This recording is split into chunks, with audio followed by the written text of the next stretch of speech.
Muscle balance is one of the keys to staying injury-free while getting strong. Hey everybody, it's Jason Blaha here. I thought I would chat with you guys and gals a little bit about this today. Again, I'm big on longevity under the barbell. Again, I always point this out, and some people are like, why do you mention your age? Because it's actually rare for guys my age to lift the weights that I do without being absolutely destroyed. And it doesn't mean that I'm the strongest guy in the world, but I mean, realistically, you don't see it that often. It is relatively rare, even in strength sports. Relatively rare. I am considered to be in the elite tier for my age bracket, absolutely, by a pretty substantial margin. So, stuff that I want to talk about is, hey, when I tell people in your 40s you should be able to bench 315, you should be able to deadlift 500 plus, like this is not unreasonable, You guys are watching me do rep work with 315 real easy, totally 500 pound easy back squat, with no sleeves or anything.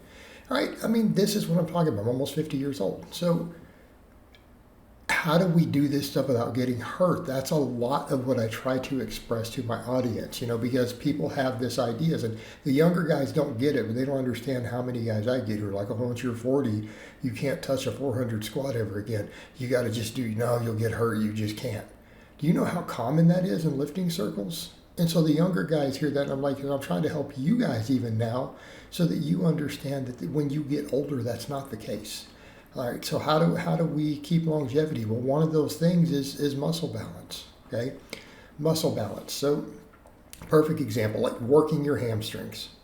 Working your hamstrings. So you just watch me squat there, then you're going to see a deadlift, okay? You see some deadlifting.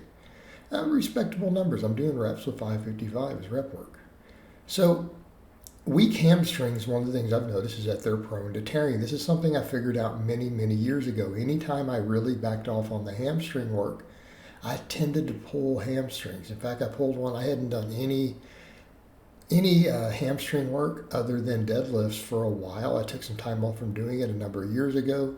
I want to say it was about 10 years ago.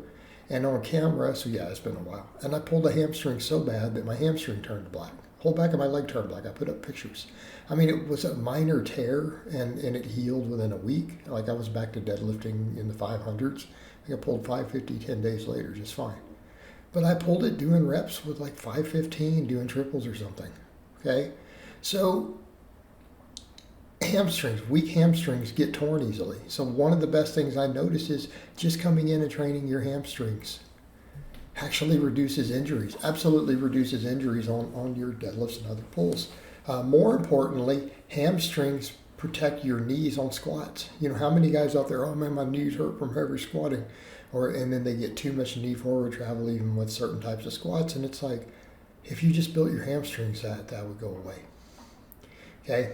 For multiple reasons. One, it stabilizes the knee joint more.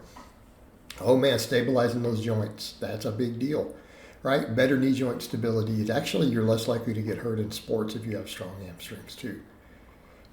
ACL tears could be largely mitigated if guys and girls built the hell out of their hamstrings when they're younger. Like even these high school athletes. Weak hamstrings dramatically increase the risk of those tears. Just build the hamstrings and it'll stabilize your knee joint better.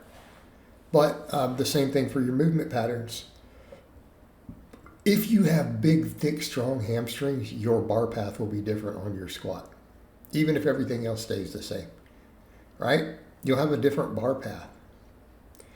And it's easier on your knees. It's way easier on your knees. Again, if you have muscle balance, your knees should not be getting hurt from squatting. They shouldn't. It should not be a thing. And people say, well, that's easy for you to say. It is easy for me to say. You just watch me squat 500 pounds without any sleeves or wraps at 48, okay? Did you hear anything about me saying, man, my knees sure hurt from that? Because I'll get guys who go, man, my knees would just be destroyed. Why? Build your hamstrings. Build your hamstrings up. Like this problem goes away. This is what I'm talking about. All right. Same thing about benching. Weak triceps can cause shoulder issues. Yeah, I mean, I tell guys a lot of your shoulder problems on the bench press come from not stacking. Bad technique, bad grip. I've made videos in vast detail breaking that down, by the way. Like I've got stuff up showing why. I think I did a whole video not long ago, literally showing the different grips on camera. This is why people's shoulders hurt from benching. Your shoulders should not hurt from benching as a general rule.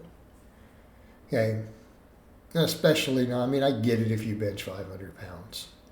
All right, I'm not talking about guys at that level. Like there's things you can go wrong real fast. But I mean, guys, I mean, if you bench 300 pounds and your shoulders are beat up from benching,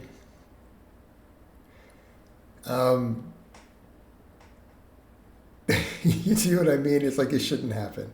But, you know, so a lot of that's grip and technique. But the other thing, so when you start moving some decent weights, weak triceps, like if your triceps are not up to par and you haven't put some time in. So here I am working on triceps right here. You guys see me doing some reasonably heavy extensions for sets of 10, right? I got a full plate on each side there. So triceps, why does it matter? Your bar path. Okay, as crazy as it sounds, it affects your bar path just like the hamstrings do on the squats. So what do we mean? If you have weak triceps, your lockout is going to be compensated for by your delts. Okay, what's going to happen is you're not going to be able to keep the bar further down because you're going to have that J-shaped curve no matter what. It's going to happen.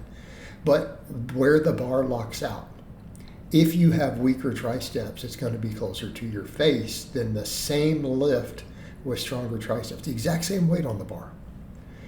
Okay, it's going to be closer to your face. And why does it happen? It's because your triceps aren't strong enough to lock it, and maintain that tighter path. So that drift is your shoulders trying to compensate for weak triceps because you can't lock it, and your triceps are not strong enough. They cannot get the work done on the last few inches, that last 5-6 inches sometimes. It'd be less if you have a big arch, obviously. So what happens? The bar drifts up as your delts try to compensate. Your interior delts will compensate for those weak triceps. Well, what happens? It puts more stress on your shoulder joint. Okay?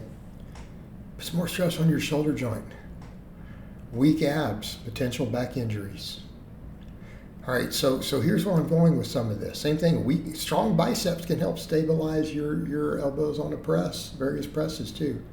Working your biceps, working your brachialis, you know, all that stuff, it'll stabilize it. All right? A lot of times, say benching, weak upper back, it's going to make it harder to get a proper bar path to where you can hold that bar in tight to a perfect position. At the bottom, like where you touch on the chest, especially when you get to really heavy weights like a max. Okay? Not going to be able to get your optimal touch point sometimes and control the eccentric correctly. So what I'm suggesting is you need to build every muscle in your body. Like if you have weaknesses in your body, instead of just developing everything and thinking like a bodybuilder in that regard, okay? You'll last a lot longer if you do it that way.